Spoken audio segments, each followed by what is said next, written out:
Imagine करो कि तुम्हारा दोस्त तुमसे रोज़ उधार लेता है और कहता है भाई अगले महीने पक्का लौटा दूंगा। लेकिन जैसे ही कर्ज ज़्यादा हो जाता है तो वह अपनी सारी प्रॉपर्टी को अपने मौसी के नाम कर देता है। जैसे ए ने सारी प्रॉपर्टी अपनी मौसी के नाम कर दी जब इसके पास कर्ज बढ़ गया। तो जब अब उसके पास कुछ देने के लिए कुछ बचा ही नहीं है, उधार कैसे चुकाएगा अपना? तो ये जो प्रॉपर्टी इसने अपनी मौसी को ट्रांसफ़र कर दी सारी, ताकि वह उधार ना चुकाए या फिर कोर्ट उसे ये ना कह सके कि तुम अपनी प्रॉपर्टी बेच के कर्ज चुका दो। तो इस ट्रांसफ़र को कहते हैं फ्रॉडुलेंट ट्रांसफ़र। अगर किसी ने अपनी प्रॉपर्टी सिर्फ इस वजह से किसी और के नाम कर दी है या किसी और को ट्रांसफ़र कर दी है ताकि उसे कर्ज ना चुकाना पड़े, तो ये गलत होगा और इसे ही कहा जाएगा सेक्शन 53 के अंदर फ्रॉडुलेंट ट्रांसफ़र को। तो आइए इस कानून को और अंदर से समझते हैं कि धारा 53 उन मामलों से संबंधित है जहां कोई व्यक्ति अपनी प्रॉपर्टी को सिर्फ इस उद्देश्य से ट्रांसफ़र कर देता है ताकि वह अपने क्रेडिटर को धोखा दे सके और कर्ज से बच सके। इस धारा का उद्देश्य फ्रॉडुलेंट ट्रांसफ़र को रोकना है ताकि कोई व्यक्ति गलत तरीके से अपनी जो भी क्रेडिट है क्रेडिटर को धोखा ना दे सके। यदि किसी ने जानबूझकर अपनी प्रॉपर्टी को इस उद्देश्य से बेचा है या दान किया है या ट्रांसफ़र किया है कि वह अपने कर्ज चुकाने से बच सके, तो जो कि क्रेडिटर होगा जिसने पैसा दिया होगा वह कोर्ट के अंदर जाके इसको चैलेंज कर सकता है और कह सकता है कि ये फ्रॉडुलेंट ट्रांसफ़र है और सेक्शन 53 का लाभ उठा सकता है।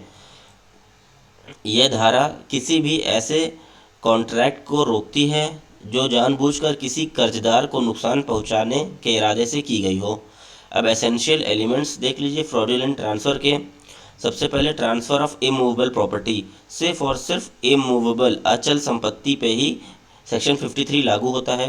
और सेक्शन फ्रॉडुलेंट ट्रांसफ़र दिखाने के लिए दिखाना भी होगा कि इंटेंशन थी चीट करने की, भाई उसका इंटेंशन था कि वह कर्ज ना चुकाए, इसीलिए उसने प्रॉपर्टी को ट्रांसफ़र कर दिया किसी और के नाम। नो प्रॉपर कंसिडरेशन, जैसे उसकी पास प्रॉपर्टी 50 लाख की रुपए की थी लेकिन उसने जानबूझकर बी को सिर्फ 10 लाख में दे दी और बोला कि 10 लाख तुम दे दो प्रॉपर्टी ले लो। तो ये क्या था? इम्प्रॉपर कंसिडरेशन था, फेयर वैल्यू उसने लिया नहीं उस प्राइस का, जल्दबाजी में उसको बेच दिया ताकि उसे कर्ज ना चुकाना पड़े।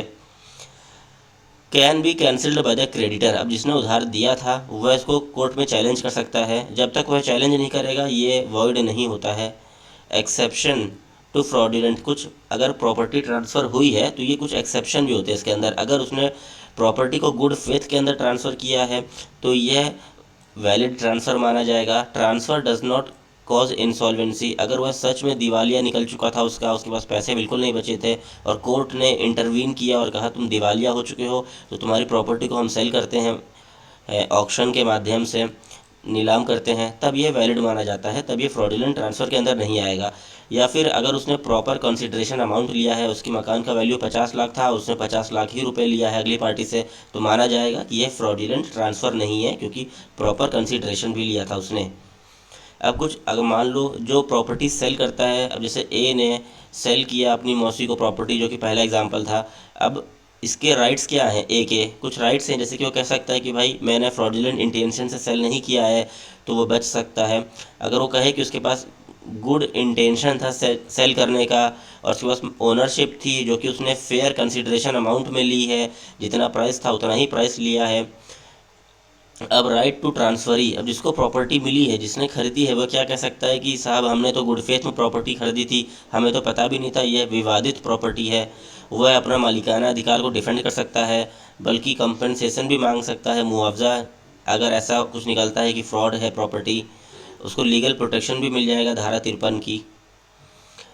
अब कंक्लूजन फ्रॉडुलेंट ट्रांसफ़र की कंक्लूजन क्या निकल के आता है कि सेक्शन 53 सिर्फ और सिर्फ इमूवेबल प्रॉपर्टी पे लगता है और यह सिर्फ इसलिए होता है ताकि कोई भी किसी की कर्ज से चुकाने से बचे।